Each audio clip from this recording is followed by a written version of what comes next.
In example 7 and 8, we're going to go backwards. So you'll see in both of these examples, I give you the graph of a polynomial, and I want you to come up with the equation. So we're going to work backwards on this. So let's start with example 7. Here we have example 7. The first thing I'm going to look for are my x-intercepts. So it looks like I just have an x-intercept there at about 5. So I'm going to come over here and say I have an x-intercept at about 5.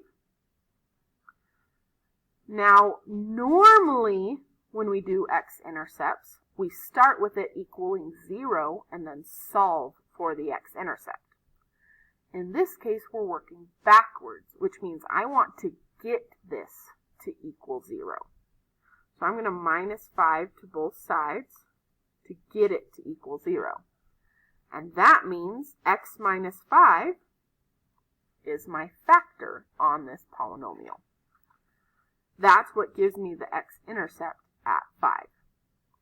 Now, let's talk about the multiplicity of this x-intercept. Notice that it crosses through, so we know this multiplicity needs to be odd. So let's start trying some out. Let's say if I made the multiplicity, let's just start with the lowest odd number we have, which is 1, and see if this makes sense. So we have x minus 5 to the first power.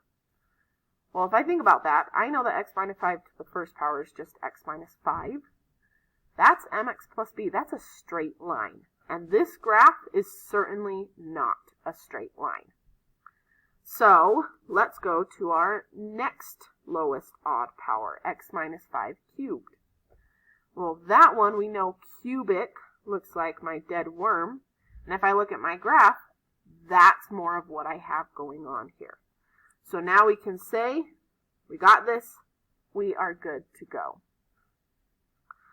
Now let's look at example 8. Now before we move on to example 8, I wanted to show you a little shortcut that you may have noticed in the graphing example we did earlier and may not have. If we come up to this example that we graphed, notice that our multiplicities were 3, 1, and 2. Also notice that my degree was 6.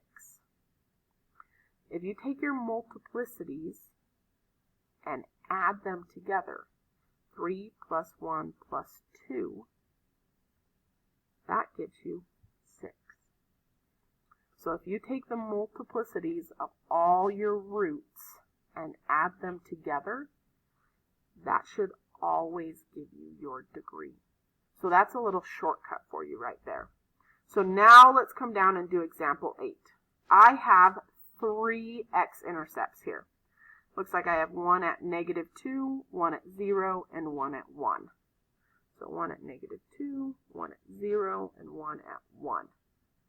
Work backwards to get these to equal 0. That one already does. And here's my factors. So I have an x plus 2, I have an x, and I have an x minus 1. Now let's look at their multiplicity. The one at -2 crosses through, so this should be odd. The one at 0 bounces off, so it should be even. And the one at 1 crosses through, so it should be odd. So we're going to start by just picking our lowest numbers we can. So the lowest odd number is a 1, lowest even number is a 2, lowest odd number is a 1. And now we're going to look at the degree of this and see if it fits this shape.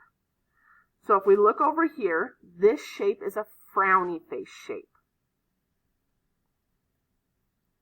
which means this is going to have an even degree and a negative leading coefficient. That's what gives me my frowny face shape. So we need to add these together and make sure we have an even degree. Then we need to make sure we have a negative leading coefficient. So if I add these together, I have 1 plus 2 plus 1, which is 4.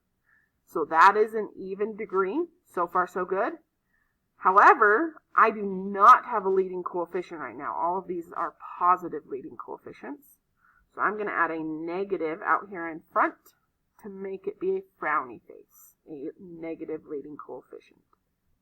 And there's my equation for this graph. You're done. So in the next video, we're going to practice a story problem with polynomials, and then we also need to go back and do our intermediate value theorem.